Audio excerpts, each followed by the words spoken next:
Bienvenue à ce numéro du Journal des journaux paru du 26 novembre au 2 décembre 2018. Une semaine marquée par l'actualité politique, notamment la visite du président de la République en Arabie Saoudite qui a fait couler beaucoup d'encre et de salive. À cet effet, l'hebdomadaire Le Courrier titre en s'interrogeant à sa une Issifou Mahamadou en déplacement en Arabie Saoudite. Pourquoi ce gestuel que l'on prête aux Illuminati? Le journal nous apprend que lors de son séjour en Arabie Saoudite, le président Issifou a suscité de nouveau la curiosité et l'inquiétude de l'opinion publique nigérienne qui s'interroge sur la signification et la portée des malheureux signes visibles sur certaines de ses photos publiées alors qu'il présentait à son illustre hôte les membres de sa délégation. On peut ainsi voir sur une des photos le président Issifou observant un signe qui fait actuellement polémique au Niger selon l'hebdomadaire qui poursuit en s'interrogeant pourquoi Mahamadou Issifou s'affiche-t-il ainsi, les 10 doigts appliqués les uns contre les autres pour en fabriquer un gros cœur comme ceux que l'on dit appartenir au cercle des Illuminati de ce monde? Pourquoi le président Issifou, qui a fait le pèlerinage à maintes reprises, adopte-t-il cette posture malheureuse que les connaisseurs disent s'apparenter au code d'allégeance de ceux qui appartiennent au cosmos de Lucifer? Par cette gestuelle, nombre d'Illuminati seraient tentés, explique-t-il, de croire avoir affaire à un de leurs disciples. En tout cas, ailleurs qu'en Arabie Saoudite, sous les yeux de Sa Majesté Salman, il n'y a pas de doute, soutiennent les sources du journal, que la scène allait être assimilée à la communion d'un adepte de franc-maçonnerie invoquant Lucifer d'après Le Courrier. Comment le Niger a perdu le Mont Bagazan, titre dans sa rubrique On en parle de sa parution du 28 novembre, le quotidien privé L'Enquêteur, qui rappelle qu'après 36 ans de bons services, le Mont Bagazan, l'avion présidentiel, un Boeing 737 a été remplacé par un Boeing 737-700. Dit de nouvelle génération. Il a été annoncé que l'exploitation de l'ancien avion présidentiel allait continuer. Finalement, il sera décidé de le vendre.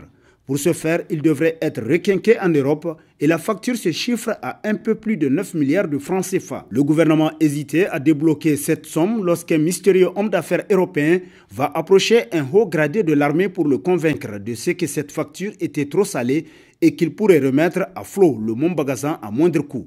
Mais notre homme d'affaires va se révéler être un escroc international, nous apprend le journal qui renchérit que criblé de dettes, il va tout simplement gager l'avion auprès de ses créanciers. Quand la supercherie sera découverte et que le Niger va tenter de récupérer son avion, il lui sera brandi une facture de près de 10 milliards de francs CFA, frais de stationnement compris. Aujourd'hui, le Niger semble avoir définitivement perdu son aéronef, lequel est en train d'être dépecé dans un cimetière pour avions, loin du sol national, selon l'enquêteur. Inspection au ministère de la Défense, la fuite du rapport caché, titre dans la rubrique Écho de sa parution datant du 29 novembre, le bi-hebdomadaire L'événement, qui nous apprend que le fameux rapport d'inspection au ministère de la Défense sur lequel le président Issifou a posé son coude depuis plusieurs années pour ne pas que lui et ses proches rendent compte aurait fini par être dans la gibecière de quelques fouinaires. Dans ce rapport fait par un médecin et haut gradé de l'armée à la retraite, l'inspection aurait épinglé plusieurs sociétés sur lesquelles trônent des renaissants et assimilés. Des surfacturations évidentes auraient été constatées sur la plupart des marchés de gré à gré. Le dépoussiérage de ce rapport par l'opposition et la société civile permettra de lever plusieurs coins de voile en mettant à nu les pratiques sulfureuses de la Renaissance, surtout en ce moment où d'autres brigands s'affairaient autour du dit ministère pour perpétuer les mêmes pratiques, conclut l'événement. Interdit d'accès dans les locaux du ministère des Affaires étrangères, l'ancien secrétaire général du SYNADIC porte plainte a constitué l'un des titres à la une de l'hebdomadaire Le Nouveau Républicain, qui nous apprend que sur ordre illégal du secrétaire général du ministère des Affaires étrangères, M. Ibrahim Sani Abani, l'accès aux locaux du ministère a été refusé à Ali Issifou, ancien SIG du syndicat national de l'administration diplomatique et consulaire, le lundi 26 novembre dernier. Cette décision serait la suite logique d'un acharnement à l'encontre d'Ali Issifou selon le journal qui renchérit. Lassé par les agissements inadmissibles du secrétaire général du ministère dans un état de droit, Ali Issifou a porté l'affaire devant les tribunaux. Il vient de déposer une plainte au niveau du bureau du procureur de la République près du tribunal de grande instance hors classe de Niamey, nous apprend davantage Le Nouveau Républicain. Projet de loi 2019, un budget surréaliste pour pressuriser davantage les pauvres. Titre entre autres à sa une l'hebdomadaire satirique Le Canard en furie, qui rappelle que le projet de loi 2019 soumis à l'appréciation de l'Assemblée nationale est équilibré en recettes et en dépenses à 2050,76 milliards de francs. Il connaît une hausse de 78,79 milliards, soit une progression de 4% comparativement au budget 2018. Lors de sa présentation au Parlement, les députés de l'opposition l'ont qualifié de fantaisiste au regard de cette progression qui repose essentiellement sur les ressources propres de l'État, nous apprend l'hebdomadaire qui poursuit plus loin le principal mécanisme sur lequel compte le gouvernement pour trouver les ressources lui permettant de fonctionner, c'est l'accentuation de la pression fiscale, la pressurisation à outrance des populations par l'imposition de nouvelles taxes et impôts. Il ne faut pas s'attendre à une quelconque solution miracle, c'est comme ça, s'exclame en conclusion le Canard en furie. Société civile, la session budgétaire citoyenne lève le voile sur la mauvaise foi du gouvernement, titre dans sa rubrique Société, l'hebdomadaire L'éclosion. Pour qui, à en croire les analyses qui sortent des travaux de cette 7e édition de la session budgétaire citoyenne, on ne peut qu'être déçu en tant que citoyen. C'est tout simplement désolant de voir que la vie du Nigérien ne compte pas trop quand on jette un coup d'œil sur le budget qui est disséqué au siège d'Alternative Espace Citoyen. La survie des Nigériens compte très peu pour le régime rose. Notre pays est comme ce malade à qui on administre une thérapie qui ne correspond pas au traitement approprié selon le journal qui poursuit plus loin. Donc, dans ce budget 2019, les jeunes n'ont pas de rendez-vous avec l'entrepreneuriat. Alors, comment s'étonner si cette même jeunesse verse dans la migration ou dans d'autres bandes de réseaux criminels, terrorisme, vol à main armée et autres escroqueries pour pouvoir joindre les deux bouts? S'interroge l'éclosion. Prix des droits de l'homme de la République française 2018, les putschistes de Mahamadou Issoufou honorés par la France, titre dans ses colonnes l'hebdomadaire Le Courrier, qui rappelle qu'il y a deux types de sociétés civiles au Niger. Une qui est pro-démocratique et une autre d'essence putschiste, soutenait le président Issoufou lors d'un entretien télévisé qu'il a accordé à un journaliste français lors de sa toute première visite officielle sous Emmanuel Macron. Putschiste déclaré par le président Issoufou, Michael Zodi reçoit en même temps que 5 autres récipiendaires à travers le monde le prestigieux prix des droits de l'homme de la République française.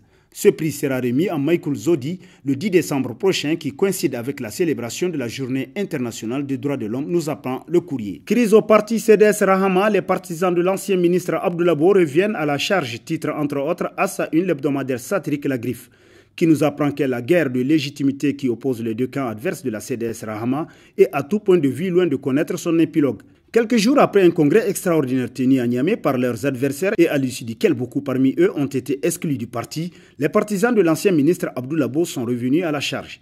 Dans une déclaration publiée le 19 novembre dernier, ils ont indiqué que le camp adverse n'a aucune légitimité pour parler au nom du CDS selon La Griffe. Processus de déstabilisation du MNSD Nasra entre ingratitude et politique de chaos, s'exclame l'hebdomadaire Le Temps, pour qui depuis la planification de ce complot, des réunions et autres rencontres se multiplient dans un jardin à Harobanda sur la route de Saï. Certes, le groupe est marginal, malgré leur tentative de fédérer leurs forces pour aboutir au concassage du parti, à défaut de le faire partir de la majorité selon le journal qui nous apprend davantage que parmi ces militants, dont malheureusement le parti a tout donné, n'ont aucun idéal ou alternative en dehors d'une haine viscérale accompagnée d'un langage ordurier et un goût prononcé pour l'argent. Rancuniers et égoïstes, ils ont du mal à voir quelqu'un émerger. C'est pour cette raison que dans leur localité, ils sont toujours rejetés et marginalisés par leur électorat. En plus du président du parti, le secrétaire général du parti, Tidjani Abdelkadri, actuel ministre de la formation professionnelle et technique, le ministre de la Santé, Dr Ilyassou Idi Maïnassara, le ministre de l'Environnement, Al-Mustafa Garba, le DG de la SPEN, Ahmed Haïdara, et le président de la région d'Agadez sont aussi des cibles selon Le Temps. Multiples attaques terroristes contre le Niger, les bases militaires étrangères sont-elles devenues aveugles?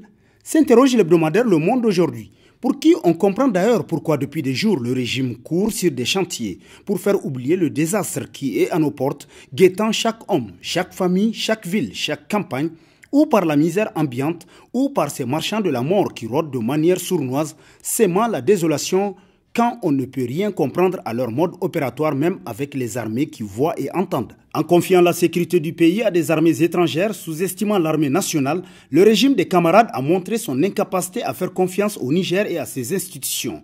Au Niger et à ses enfants pour assurer la sécurité du pays que les régimes précédents, avec peu de moyens, avaient su garantir dans la dignité et le don de soi, et ce, dans la confiance en une armée valeureuse et battante, qui a du reste fait ses preuves, tant à l'intérieur face à des défis majeurs et à l'extérieur sur les théâtres internationaux où elle avait été sollicitée. Les pas de l'histoire vont si vite souvent. À chacun sa torche pour éclairer le chemin qu'il aura choisi d'emprunter, conclut Le Monde aujourd'hui. L'incurie titre dans ses colonnes l'hebdomadaire L'Actualité qui se demande « Est-ce la misère et la pauvreté ?» L'ignorance et le fatalisme, la lassitude et le désespoir qui donnent quand on observe la vie de la nation cette impression d'insouciance et d'incurie, on s'émeut quand des Palestiniens tombent sous les coups d'Israël. On s'indigne au nom d'une solidarité religieuse quand en Birmanie, les Rohingyas sont assassinés ou sont chassés de leur pays. Mais on garde le silence quand sous nos yeux, à nos pieds, des filles et des femmes qui appartiennent à notre nation sont enlevées. Quand des jeunes filles qui forment la nation sont emportées.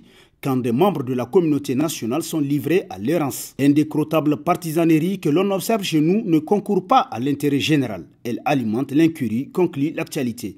Et sur ce, prend fin le présent numéro de la revue de presse. Prochain rendez-vous, plaise à Dieu dans une semaine avec toujours la même passion de vous servir. Bonne lecture et au revoir.